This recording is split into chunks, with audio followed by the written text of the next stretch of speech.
بسم اللہ الرحمن الرحیم السلام علیکم ورحمۃ اللہ وبرکاتہ۔ ایک بھائی نے میسج کیا ہے اور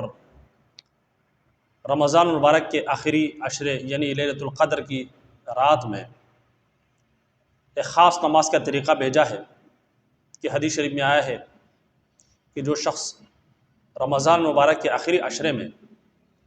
لیلۃ القدر کی رات 4 رکعت کی نماز ادا کرے، اور اس کا طریقہ بھی بتلایا کہ 4 رکعت ایک سلام کے ساتھ، اور ہر رکعت میں سورۃ الفاتحہ کے بعد 7 مرتبہ آیت الکرسی،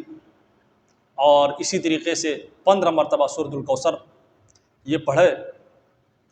تو اس نماز کی برکت سے جتنی بھی قضا نمازیں ہو چکی ہے وہ معاف ہو جائے گی۔ اگرچہ آپ کو یاد بھی نہ ہو کہ آپ سے کتنی نمازیں قضا ہو چکی ہے، صرف یہ 4 رکعت نماز ادا کرے لیلۃ القدر کی رات، تو آپ کی جو نمازیں ہیں وہ سب کے سب ادا ہو جائے گی ان 4 رکعتوں کی وجہ سے۔ اس حدیث کے بارے میں پوچھا گیا کہ یہ حدیث واقعی میں موجود ہے یا نہیں۔ دیکھیے جی،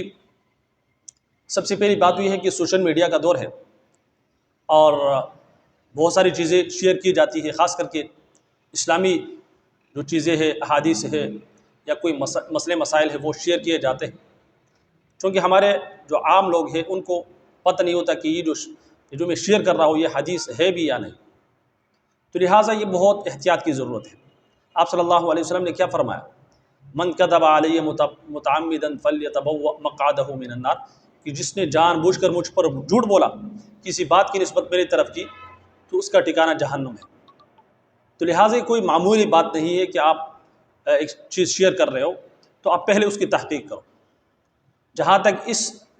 نماز کا تعلق ہے کہ لیلۃ القدر کی رات میں یا رمضان المبارک کے آخری ہفتے میں کسی بھی وقت کسی بھی دن یا رات کو آپ یہ نماز ادا کریں، تو یہ یاد رکھیے اس حوالے سے کوئی حدیث موجود نہیں ہے۔ جہاں تک قضا نمازوں کا تعلق ہے تو اس کے ادا کرنے کا صرف ایک ہی طریقہ ہے، وہ یہ ہے کہ آپ ان قضا نمازوں کو ادا کرنا شروع کر دیں، جس کو آپ قضاء عمری بھی کہہ سکتے ہو، کہ اب تک مثال کے طور پر آپ سے نمازیں قضا ہوئی ہے اور آپ نے جان بوجھ کر چھوڑی ہے یا بغیر جان بوجھ کر غفلت کی وجہ سے آپ نے چھوڑ دی ہے، تو اب آپ اس کو کس طریقے سے ادا کریں؟ تو اس کا طریقہ ایک ہی طریقہ ہے کہ آپ اس کو قضا کرنا شروع کر دیں، اور اس کا آسان طریقہ یہ ہے کہ آپ ہر نماز کے ساتھ، مثال کے طور پر آپ فجر کی نماز ادا کر رہے ہو تو فجر کی نماز کے ساتھ آپ جو ہے وہ قضا نماز کی نیت کریں۔ تو اگر آپ کو تعداد معلوم نہ بھی ہو کہ اب میرے کتنے نمازیں باقی رہے گی، تو آپ اس آخری نماز کی نیت کریں گے، میرے سے جو آخری نماز جو قضا ہو گئی تھی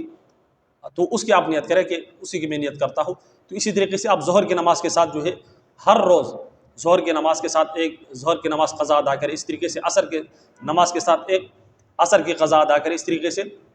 مغرب کے ساتھ ایک مغرب کی قضا ادا کریں، اس طریقے سے عشاء کے ساتھ ایک عشاء کی نماز قضا ادا کریں، تو وہ روز کا سلسلہ چلتا رہے گا،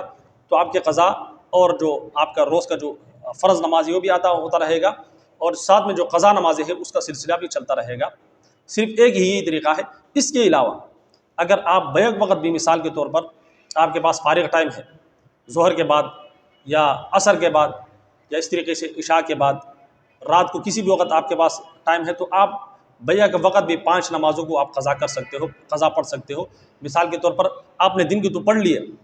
آپ صاحب ترتیب ہو گئے، لیکن پچھلے جو آپ کی قضا نمازیں رہ گئی ہے تو وہ آپ ایک وقت میں بھی پڑھ سکتے ہو، یعنی روز میں آپ کو ایک وقت متعین کر لیں اور اس میں آپ جو ہے وہ 5 نمازوں کو قضا کر لیں، پہلے فجر کی، پھر ظہر کی، پھر عصر کی، پھر مغرب کی، پھر عشاء کی، یہ ایک وقت میں بھی آپ ادا کر سکتے ہو۔ یہی ایک طریقہ ہے آپ کے پاس کہ آپ قضا نمازوں کو ادا کریں، اور یاد رکھیے جو قضا نمازیں آپ ادا کر رہے ہو تو اس میں بھی آپ بری ذمہ نہیں ہوں گے، جو آپ کی نمازیں قضا ہوئی ہے اس کا آپ کو حساب دینا پڑے گا، لیکن چونکہ آپ ادا کر رہے ہو، آپ جو قضا نمازیں ہیں وہ آپ پڑھ رہے ہو، تو اللہ رب العزت سے یہی امید ہے کہ اللہ رب العزت رحم کا معاملہ فرمائیں گے۔ اس کے علاوہ کوئی دوسری صورت نہیں ہے کہ جس کے ذریعے سے جو قضا نمازیں ہیں وہ معاف ہو جائے، لہٰذا اس حوالے سے آپ احتیاط کریں، پہلے معلوم کریں، پھر اس کے بعد اس قسم کی جو چیزیں ہیں اس کو آپ شیئر کریں، وگرنہ آپ گناہ گار ہوں گے۔ اللہ رب العزت سے دعا ہے کہ اللہ رب العزت ہم سب کو دین کی سمجھ عطا فرمائے اور اس پر عمل کرنے کی توفیق عطا فرمائے۔ اجازت دیجیے، السلام علیکم ورحمۃ اللہ وبرکاتہ۔